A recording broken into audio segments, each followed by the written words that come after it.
top of the page. 3-7.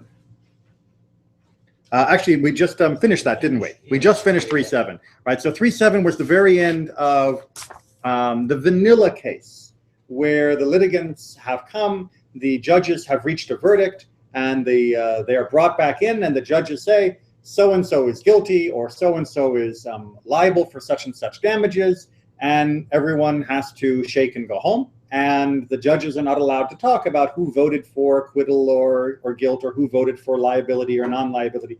You don't talk about what happened on the bench among the judges. That's called gossip. So there's no tell-all books by judges to say, well, I thought the guy was innocent, but the other guy's out. No. The verdict is the verdict of the court. Sanhedrin 3:8 is going to deal with the aftermath. Right, so a verdict has been reached, and the judges have given it, and the litigants have been told it. But what if there's something new? What happens after the fact if there is some reason, or are there reasons ever, to reconsider that opinion? And so that's where we are in Sanhedrin 3:8. And this is the end of chapter 3. Then we'll get into chapter 4. All right, so as usual, I look for a sacrificial reader, someone who doesn't mind being interrupted. Steve? So long as the litigant can produce proof, he may overturn the verdict. All right, blanket statement. We're going to narrow it down in a second, but blanket statement that even though the verdict has been reached, if I suddenly am able to find new proof or new witnesses that were not available before, in general, we're going to limit it in a second, but in general, you can overturn a verdict. What is the time period? Well, that's where we're going to walk in, right? We're going to walk it back in a second. But the general idea is that there is a general feeling that new evidence can change a past verdict, in general. And now we're going to get down to specifics of how that works. Does the defendant, the accused, have to give testimony during the trial? You mean the person himself who is accused of a crime? Yes. Does he have to, like Fifth Amendment issues? Actually, no, and usually we don't accept his testimony against himself.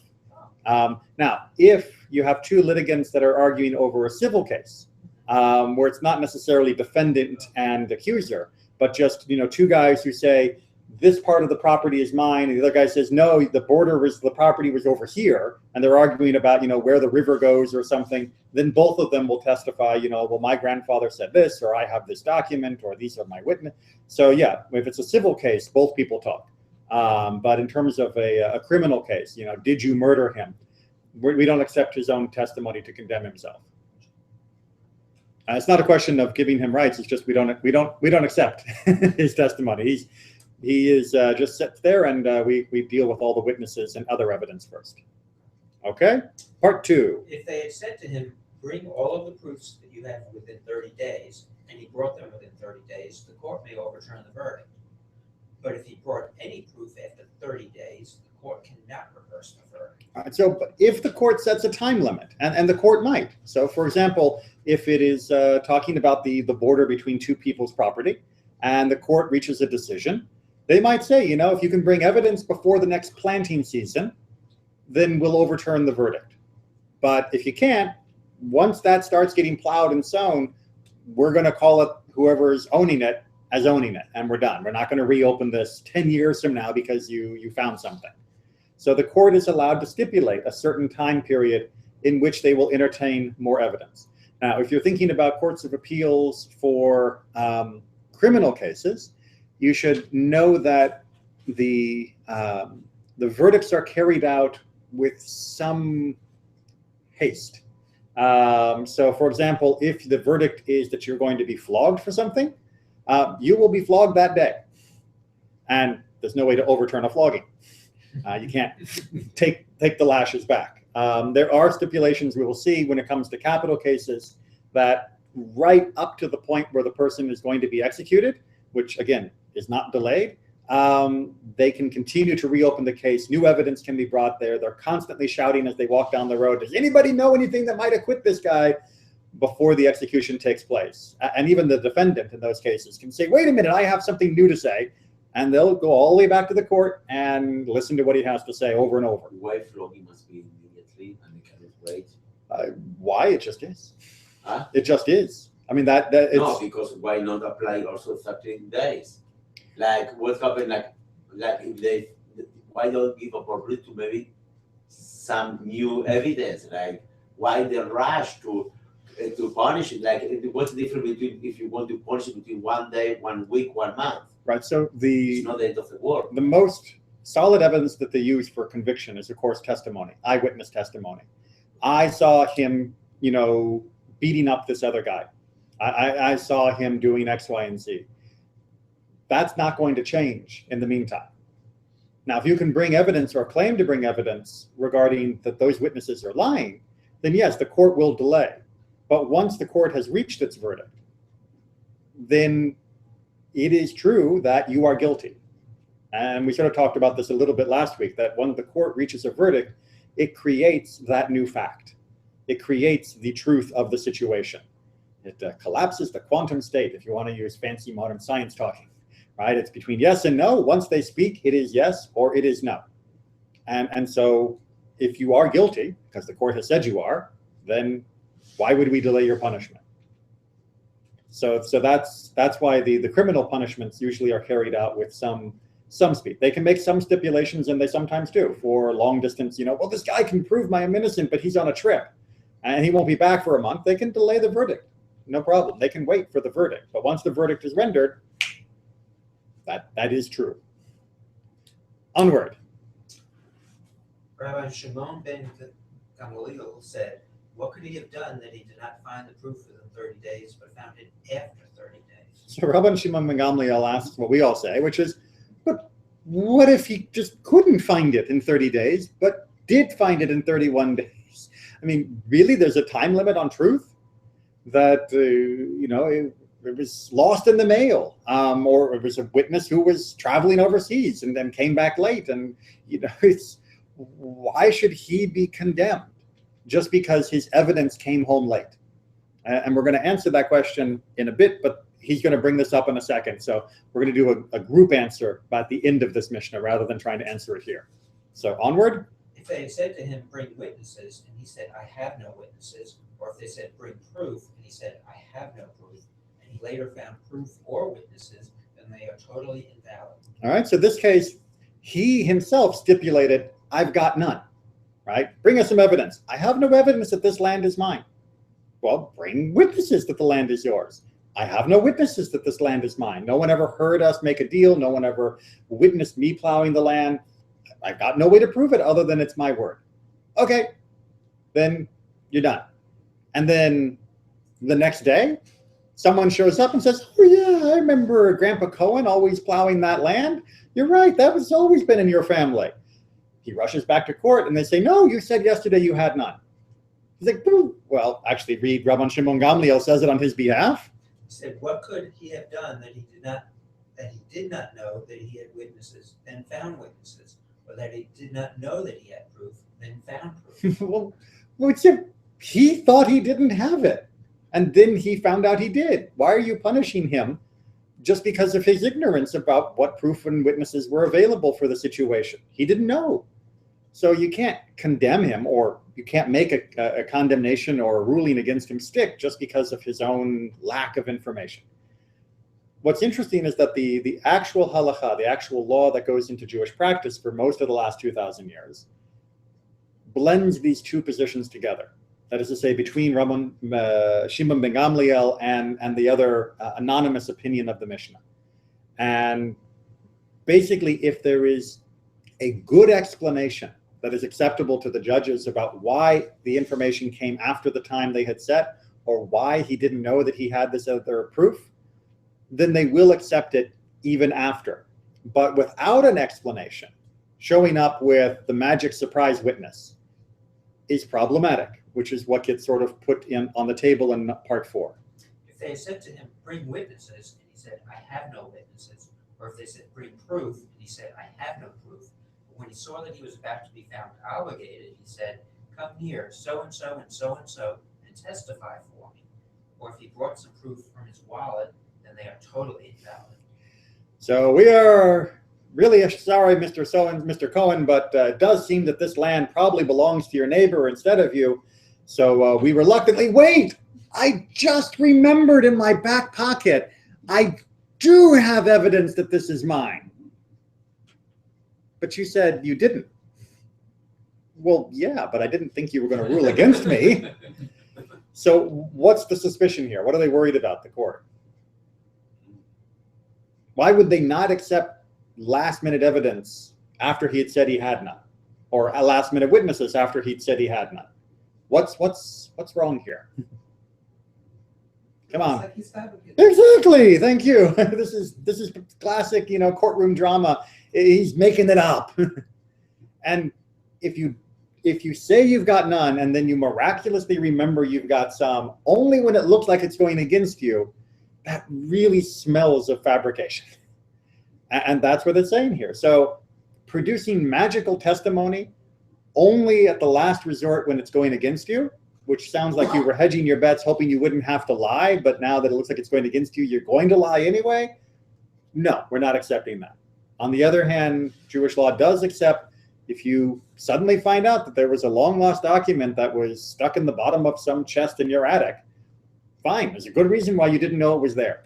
And bring it to the court and we will re-examine the case and we may find a different conclusion, different verdict. So Judaism balances these out. We are not open to blatant attempts to fabricate, and we like to settle disputes in order that people can move on. But Jewish law is not completely impervious to last minute or later information if it has a good reason for why it's late. It's like you can be tardy, but you have to have a note from your doctor. Make sense? Balanced approach? Doing okay? Doing okay. All right. Let's get to the messy bits. Sanhedrin 4:1, chapter 4. Now it is time to roll up our sleeves and get down into criminal or capital cases. I know, it's hard to roll up sleeves in a short sleeves. All right, so how do we conduct capital cases? How do we conduct these harder cases? How do we involve, what's similar between them and what is different between capital and general civil cases? All right, still with me reading? Both non-capital and capital cases require examination and inquiry of the witnesses. As it says, you shall have one manner of law. Right, law is consistent. There's one way we do systems. We're going to have some variations on it, but the basic principle is the same. Examination and inquiry, by the way, are two different things, and we will cover them in the next couple pages. But they're not just using them as synonyms in this sentence. Onward. How do non-capital cases differ from capital cases? All right, so that's how they're the same. Now this is how they're different. Non-capital cases are decided by 3, and capital cases by 23. Right? If you're going to execute someone, you don't just do it with 3 guys who come together and say, yep, guilty, kill him. If you're going to execute someone, you need at least 23 judges that are sitting for the case. Yes? Looks like you want to say something, Natan. Yes. I know that the reason legally is that to make sure that you have enough voices against to be sure that you don't make a mistake. But it could be also that they were afraid that someone, the other family, would take revenge. So if you have more than 3, it's more difficult to identify how people voted. Also, it's a one voice, but still. Right. It's always one voice. And in terms of revenge, there's always an issue of revenge. But as we'll see as we go through this, when it comes to capital cases, the overriding concern is that no one who is innocent be put to death. And ensuring, as you'll see, the structure of the case in this way and the number of people involved is a precaution that will hopefully prevent an innocent person from being executed. Remember, no one gets executed on circumstantial evidence alone, and no one's going to get railroaded into it, as we'll see. It is a very high standard of evidence for an execution, and this is the first barrier, which is you don't just have to convince 23 people. You're going to have to convince the majority of 23 people that this person truly is guilty of a capital offense. So yeah, it does have some societal protection. 23 people will represent a bigger portion of the community, and therefore no revenge is going to be easy because you'd be attacking the whole community basically at that point. But the real meat of this, the real spirit of it, is to protect the innocent from being executed. Because the rabbis were very much aware that once you execute someone, there's no take-backsies, right? We can fix a verdict maybe about who owns that piece of land, but once someone's dead, we're done. And that's something they really wanted to avoid. All right, so what else do they differ in? Non-capital cases may begin either with reasons for acquittal or for conviction. Capital cases begin with reasons for acquittal and do not begin with reasons for conviction. All right, so again, you have to remember the structure of the court was that you had all of the judges, all of the rabbis sitting together, and they would present their own argumentations. No lawyers. You don't have people on the floor, so to speak. You have the judges, and the judges will debate amongst themselves the merits of the case. And what they said here is that if it's a non-capital case, someone can say, you know what, I think he's guilty of assault. And someone else will say, well, I don't think he's guilty. And then they'll present their reasons for why and the other. No problem. It's not a capital case. Either side can start. Capital case, the people who say he's not guilty, that he should be acquitted, they go first. Those reasons are listed first. Any ideas why we might do that? Yeah, 1 second, let you finish. Set the mood. Set the mood, exactly. What happens if you list all of the reasons why you think the guy is guilty? Right? What happens to the attitude in the room? Change the barrel. Kill it. Yeah, kill him, right? I mean, after all, we're talking about capital crimes here. These are the worst crimes in the community. And as soon as you begin to list all of the reasons why you think this person should be executed for that horrible crime, it prejudices even the most fair judges, at least a little, towards execution, towards killing him, towards guilt. If you start with reasons for acquittal, you may still end up saying, no, those arguments don't hold water, that's not a valid, no, we have proof that he did this, that. But at least you start from a position of maybe he's innocent, rather than he's probably guilty. I think it's similar to our system here in the US. Nobody is guilty until proven. True. Yeah. Except who goes first in a criminal court case in American law? Yeah, that's last. What? And what's this saying about what's more important? This says who goes first. Right.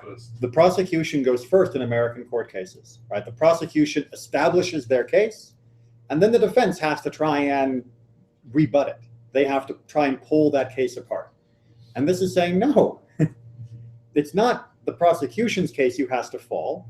It's the defense that has to be proved wrong, right? We start with the presumption of innocence. That means you have to take apart his defense in order to then build up a counter argument of guilt, right? At least within the Jewish mindset, it sets up a higher barrier for conviction because you begin with all the reasons why we shouldn't convict. Maybe. Or maybe we felt differently back then than we do now. Onward. C, yes. In non-capital cases, they may reach a verdict of either acquittal or conviction by the decision of a majority of one. In capital cases, they may reach an acquittal by the majority of one, but a verdict of conviction only by the decision of a majority of two. Right. So one of the reasons why you have the odd number 23 is because if you're going to convict, the majority has to be of 2, not just of 1. It's not a simple majority. It's a simple majority plus 1. But acquittal, a simple majority is good enough. If you have a simple majority, you can let the guy go. So again, the barrier for conviction is higher than the barrier for acquittal. Do we have statistics what happened in reality? What the percent of cases that were people acquit, or how many acquit? From the days of the Mishnah? Yeah, no. The majority were acquitted, or do we have any sources about that? Maybe someone wrote there. Yes. We, for at least for capital cases, not for cases in general, but for capital cases, there is a statement by Rabbi Akiva. Well, as a statement before that says if a court would convict someone for a capital case, once every 7 years, that it's considered to be a bloody court, right? That's like a hanging judge. You once every 7 years, you actually meet the standard and execute someone. That's you're tough. There's blood on your hands. And Rabbi Akiva says, if I had been on the court, it would be every 70 years. And then there's the pushback of, yeah, but then things would get bad. If people know there's no consequences, then you'd have another problem on your hands. So they definitely did not feel that execution should be happening on a weekly basis. That was not the attitude. How many executions did happen, we have no statistics. It's important to remember that during many of the hundreds of years around the Sanhedrin, that is to say around this time period from, say, 200 years before the Common Year till about 250 years after the Common Era, when the Mishnah was being codified, you had a real variety of who was in charge of capital cases. Sometimes you had very good judges and judicial systems. Sometimes you had despotic kings, sometimes our own despotic kings, sometimes foreign despotic kings.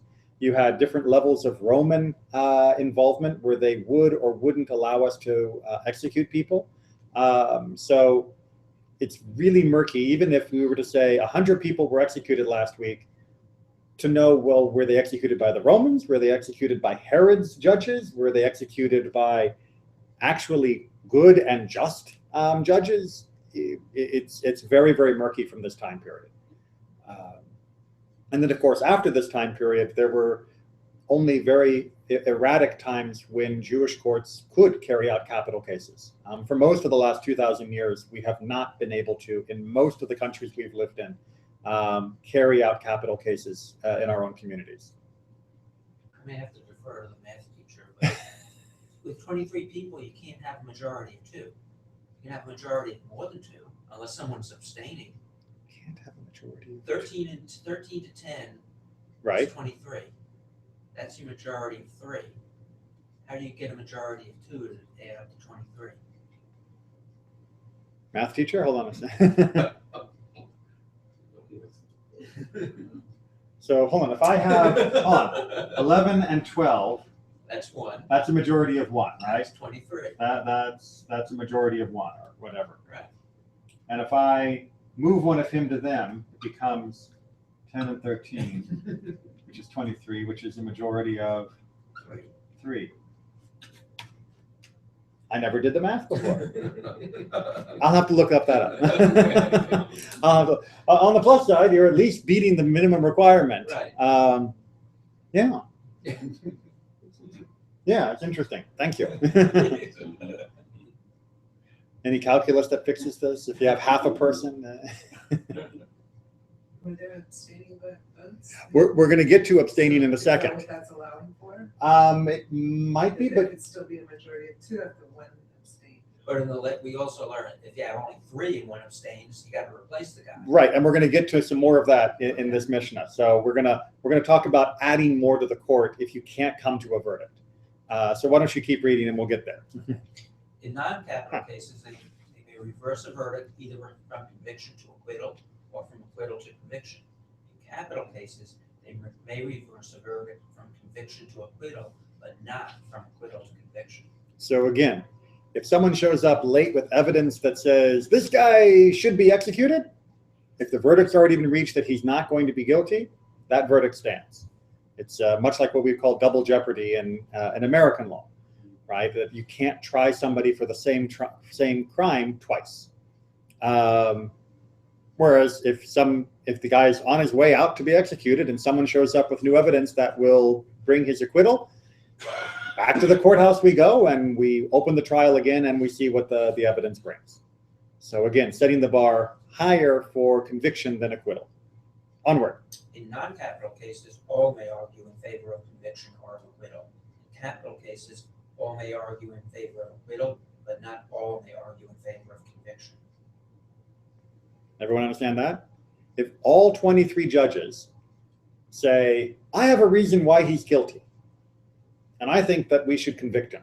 Not just I have a reason, but I think we should convict him. And not a single judge says, I think we shouldn't acquit him, then he can't be convicted.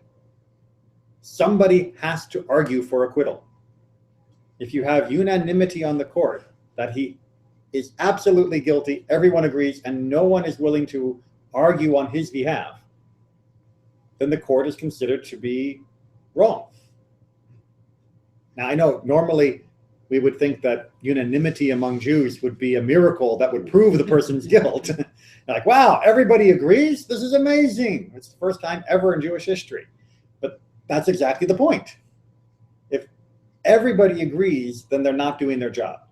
Because at least one person should be able to come up with a reason that he believes means this person can't be convicted of a capital crime. And we sort of mentioned this before, but say it again. That doesn't mean they necessarily don't think the person did it. It means they don't believe that the standard required for execution has been met. So they might believe, you know what, he probably did murder so-and-so, but there was something about the testimony of one of the witnesses or something about the way that he was or wasn't warned before the thing happened that I would like to raise these objections to those points. There should at least be one person who can come up with a reason why the capital punishment shouldn't be applied in this case. And if he can't, if one of the people can't come up with those reasons, then the court is essentially biased. And the person is not receiving a fair hearing by having someone argue robustly on their defense. Was sentencing a separate phase, or is it combined in the same? Can you say that he shouldn't be convicted because he's a nice person, knowing that the next step is that it's either guilty and execution together, or is it guilty and then a sentencing phase where you? The punishment was attached. I mean, we're not talking about civil cases where we're talking about dividing property or other things. This is a criminal case, and if the punishment is execution, if you are guilty of the crime, then you will be executed, right? So it is a one-to-one relationship. And by the way, we actually read in this week's Torah portion, no matter how nice a person is, if the evidence is that they committed a crime or that they are liable for something, we have to hold them accountable for it. They go through the whole idea of you don't show deference to the powerful or the mighty, and you don't show deference to even the poor. So that's the poor guy who says, I own this piece of land, but the rich guy is able to produce ironclad, perfect evidence that no, he doesn't. You don't find in favor of the poor guy just because he's poor. You still help the poor guy in other ways, but you don't help him by changing the ruling in the court. And yeah, that's actually in this week's Torah portion. Onward? Onward, or weiter, as my teacher would say. In non-capital cases, he that had argued in favor of conviction may afterward argue in favor of acquittal, or he that had argued in favor of acquittal may afterward argue in favor of conviction. Known as you can change your mind.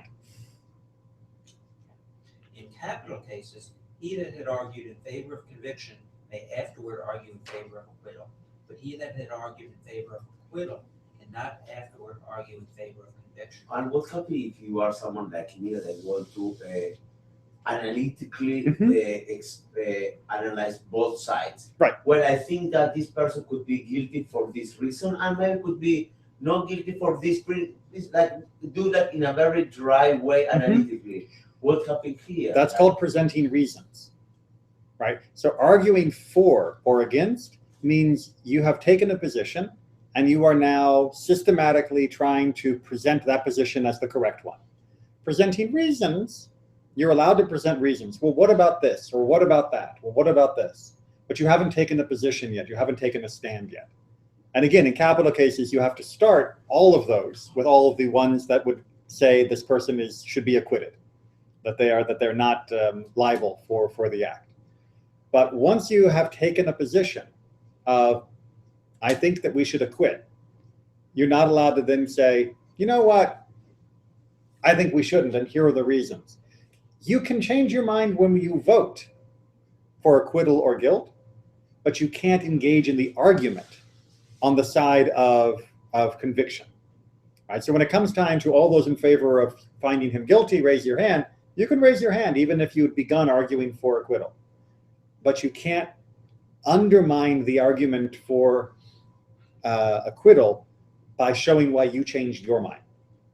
Other people can reach their conclusion on their own, but it might be prejudicial to the way other people who are also thinking of acquittal would later vote.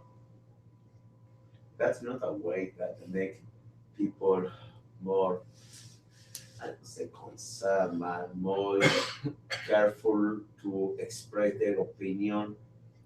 Because if you have so much pressure that you cannot switch, so maybe you not keep to the end or to yourself until the last minute what you want, because this way you know that you can switch. I think I know what you're saying, but one, it can put pressure on you that don't speak so freely, because you are not rewarded in some way if you switch your opinion. So yes. So maybe people don't want to open the mouth and don't give their opinion until really the end, because Remember, you don't want to. Some people want to change maybe opinion. Right. Presenting ideas, presenting reasons, that's okay. Arguing for them, Arguing, right? That's the problem. And you should be reluctant to argue straight up for one side or the other if you're not convinced by the evidence already. You don't start by, I think he's guilty and here's why. You start with, these are some of the reasons why he's probably not guilty. And then you work your way through all of them. And then you say, here are some of the reasons why he might be guilty. And you work your way all the way through them. And then you go back and someone says, all right, now having heard all the reasons, or the reasons we've gotten so far, I think these and these and these outweigh those, and let's do this. That's when you're supposed to kick into, I believe, and this is what I would vote right now based on this. And you're allowed to change your mind if you go from guilt to acquittal. But if you start off by saying, you know what, after hearing all of these different reasons, I think he should be acquitted because of X, Y, and Z. If you feel like changing your mind, you just have to sit there and shut up. But you can vote against. But you could vote against him when it comes. Okay. But you could vote against him when time comes. Yes. So your vote, yes, could be different. Yeah, your vote can be different, but the argumentation is what changes the attitude in the room. Remember, this is a debate. This is what's the phrase? This is debate in good faith. Right? This is not a debate like we normally see on TV, where people are just giving little speeches. Right? These are debates where my opinion and my reasoning is supposed to persuade you, and your opinions are supposed to persuade me. So we expect that some people will change their mind from time to time. That's a good debate. Right? That's not flip-flopping. That's not being inconsistent or indecisive. That means you're listening to the arguments. But we also don't want that process to distort the feeling in the room towards guilt. You don't want to start building momentum of all the people who were on his side are now all of a sudden changing. That's not the feeling we want when a man's life is at stake. Isn't it like further underlining that at least one person has to be able to find something credible, and so that it's not all stacked against him, or it's like it's not so that there's a perception of fairness. In other words, at least one of you's got to be able to argue for him. You can change your mind at the end. Right. You may actually feel that way all along, but at least have a human dialogue. Exactly. And at least be able to discuss the possibility that even maybe if they're not guilty to the capital punishment state. Right. And again, remember, there are no lawyers here. The only people speaking on behalf of this person who's been accused are the judges. Or isn't that just a little bit of semantics, though? I mean, what they're doing is lawyering. What they're doing is a combination, right? They are lawyer and judge, but no one has been assigned to defend him. No one has that as their specific role within the room. When you walk into an American court, you can say, oh, there's the defendant and there's his lawyer. That is the one person in the room who will fight tooth and nail to defend that client. But they'll not only fight for him, but they'll fight for him beyond what might be what they know could be his guilt. What would be reasonable even. Yes, So, exactly. So that is prevented with this system, whereas now the lawyer, the American system opens it up to sort of that kind of ambiguity to be taken place then. Lawyers have to in our American system because of the way the trial by combat works in our court system. O.J. Simpson comes to mind in my head. Right. Well, you would be disbarred in the American system if you had a line of reasoning that could reach a favorable verdict for your client, and you chose not to present it just because you knew they were guilty. The only option you have is to walk away from the case. And when it comes to public defenders and people who are, appointed to defend, Yeah. they don't get that choice. They have to present every argument. And so if an attorney, excuse me, but if an attorney does walk away, Yeah. then that's why there is a public defender that can be assigned, because that public defender doesn't have that option. Exactly right. And then we So can that's ensure. still that one person in the room that's Right. able to speak. Right. But that person can't change their mind. An attorney in that case, or the public defender, they can't change their mind. Whereas here you can. here you can, and here also the defender, that is to say, one of the rabbis who chooses to argue on behalf of the guilty, Mhm. would never violate reason or honesty. Not that lawyers lie, but would not present technical arguments that were outside the realm of what really happened, just because it might get the person off. They would self-limit of, there are some valid reasons why this might not hold up, and push it as far as they could, but they would never spin it for effect. They would try to present it as honestly and clearly as possible as a reason for acquittal. And if it didn't hold up, they wouldn't be surprised that everyone else voted against it. And even they might not. Something about a child who both parents have to agree about him getting some kind of punishment. It's something very similar type of. Yes, yeah. That's what, yeah. Yeah, parental agreement is a good thing in general, but yes, when we try, I think you're probably referring to the Ben Surim, or the rebellious child. Yeah, something about that. Right. Right, and what the parameter is in order to make that child be. Which is also a very narrow case. There's a very high degree of different standards that have to be met before the rebellious child is taken out. And nearly impossible based on that criteria about the parents agreeing. Correct. The notion that if the parents are agreeing, I guess it's something about if the parents are disagreeing, then you can speak to the contentious environment the child is being raised to, and then you can have the argument that the child did it because of this environment Right. that they were raised in. Right. And they're a child, and so they can't be held to that same standard. That just seems. Right. Well, it's a whole nother debate, and be great. Maybe after we finish Sanhedrin, we'll go into that detail, because it's really interesting, that whole case. There's a whole series actually that get presented in the section of Talmud on Sota, which deals with the suspected adulterous woman, and it's really very interesting the way they legalize so many of these things that in the first read of the Torah look like you get to just kill rebellious kids, or you get to just torture suspected adulteresses, and the rabbis make it very clear that no, that's not what the Torah is talking about, and in fact it's quite the opposite. These are designed as protections for people who might be falsely accused, where in previous generations, and still around this world, rebellious children and suspected adulteresses are killed by the mob or their own families with routine, alarming routine. So yeah, but that's a whole nother section, a good section, but not for tonight. The vote was secret between the judges, or The vote? Yeah, remember that? Well, no, sorry, last week that was one of the things. Once the verdict comes out, the judges are not allowed to tell other people. no? But when they vote. Oh no, the judges all know who votes. It was open. It Yeah. wasn't secret. No, Like favor or Yeah, against. the judges know, but the rest of the community does not, and the accused doesn't know. They're not present when the judges vote. They come in and the verdict is given. And what is there any punishment? What happened if one of the judge or they hear how the people voted? You mean if they leak the information? Yeah, they're considered to be a gossip, and then they might even be considered to be a rebellious elder, which is also a special category that gets discussed other places. So, now there are special punishments for judges that are engaged in breaches of confidence or that go against the wishes of the court. Really? Yeah. And what is just Another discussion. Depends exactly how they're doing it and under what circumstances, but it's up to and including the death penalty. Yeah, I mean, a rebellious elder, somebody who is an elder that is deliberately disobeying the rulings of the community, it can be executed in certain circumstances, at least potentially. All right. by a different court. Well, No by Yeah. no any of the 22 colleagues. well, you would need at least one more. No, but not the same same 22 people that work with him. Well, it's actually the full Sanhedrin, The full the big Sanhedrin. one. Yeah. In non-capital cases, they hold the trial during the daytime, and the verdict may be reached during the night.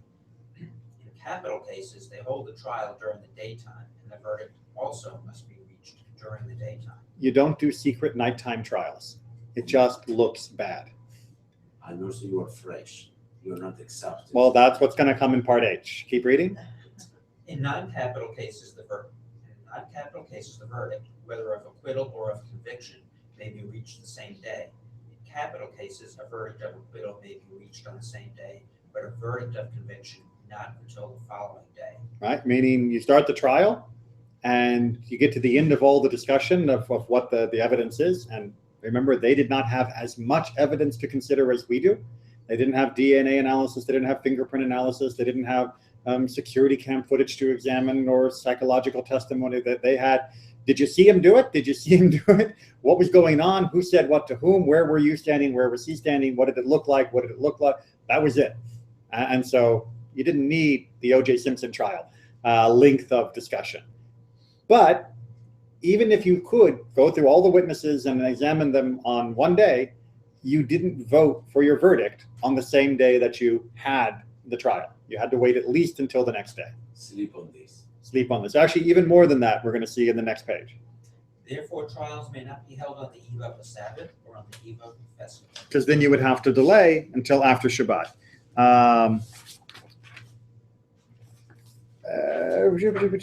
Let's go ahead and do 4.2.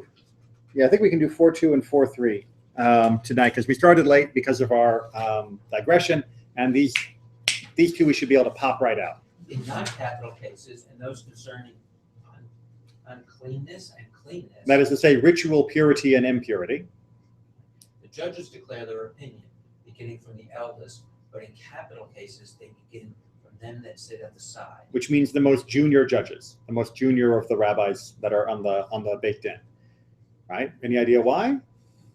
Yeah, for not having the influence of the bigger one. You don't want to be influenced, right? I mean, I'm sitting next to Chief Justice so and so, and he thinks he's guilty. Well, who am I to say? Even though there's some obvious things that I think are problematic, I'm not going to say it. Whereas when it comes to ritual uncleanliness, right? Those are things where deeper experience sometimes really does matter, and you don't want the most junior people handling them. With one exception. One court was an exception. With the, I forgot the name, who wrote the Mishnah, Yehuda Hanasi? with the court of Yehuda Nasi, everything started from the Junior. And I left the Yehuda Nasi to the end because his opinion was so strong that no one wanted to argue against him. If you heard him, you were done. Yeah, so that was the exception Gotcha. about the rule. And similarly, All are qualified to try non-capital cases, but not all are qualified to try capital cases. Only priests, Levites, and Israelites may give their daughters in marriage to the priests. right, so Israelites that may give their daughters to marriage and priest is a technical term meaning that they have a impeccable pedigree, that there is no doubts or questions about parentage or where their family came from or how they attach themselves to the people of Israel. And this is really more a question not of discrimination against them, but to ensure that the conviction is seen as being 100% airtight and fair. That these are the full community's weight is behind this decision. 4.3.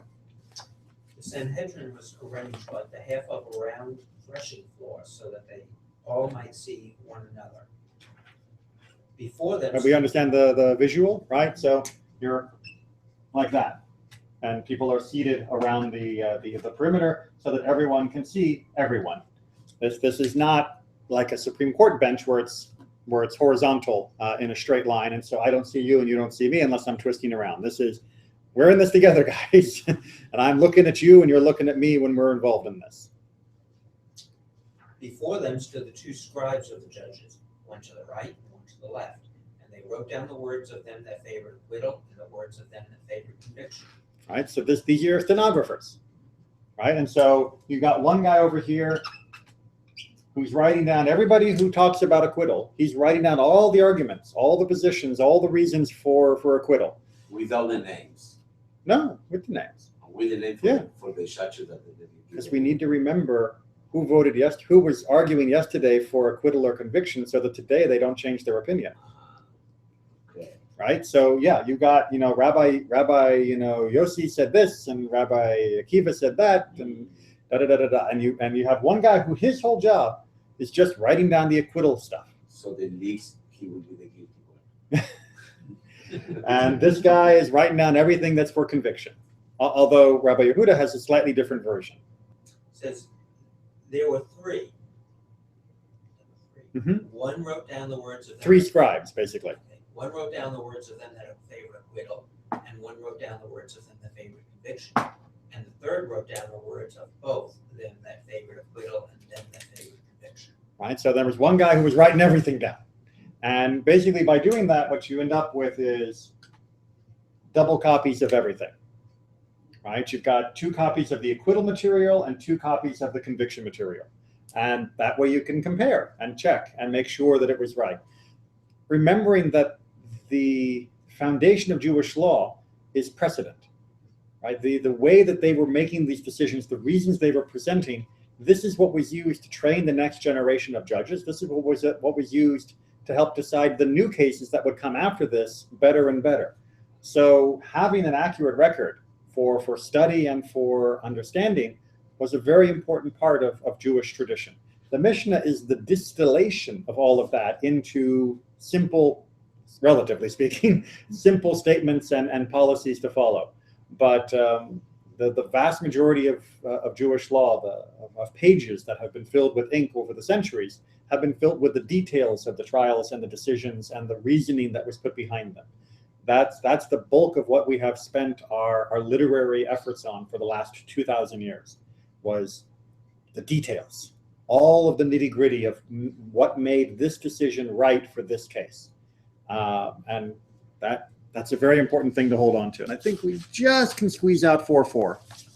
Definitely we can't do 4-5.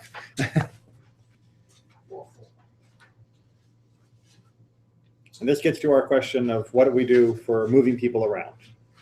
And there were 3 rows of disciples of the sages who sat before them, and each knew his proper place. Right? So that means they've got 3 rows of people beneath essentially the bench. And these are the students of the sages. That doesn't mean like necessarily the direct one-to-one student, but these are the junior rabbis. So you've got not over. Right. Well, these are junior. They're not as No, I mean like because I don't know. I thought most like more intimate if you have the center, the rabbi talking, and the outside are the students. I guess that's a architectural vision. I mean, I don't know. No, because usually also the yeshiva, the center are the better one. As you go more far, are the less good. So that's why I'm surprised it's the opposite. So it's a question here of how do you translate the Hebrew to mean that they sat under them, right? Tachat. Does tachat mean that they sat literally beneath them, or does it mean they sat under them, meaning in a junior position? And this translation went kind of literal and said they're beneath them. And at least in English, beneath usually means geographically beneath. But he might have meant they sat beneath, meaning they sat in junior positioning, which maybe that meant behind. Exactly. For me, it makes more sense.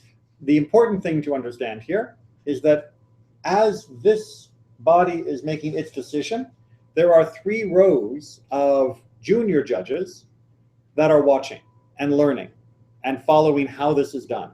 This is how you learn to be a dayan, how to be a true judge, is by watching judges judge. And everybody knew their place, meaning everybody was ranked according to their current ability. Right? You think college admission is hard now.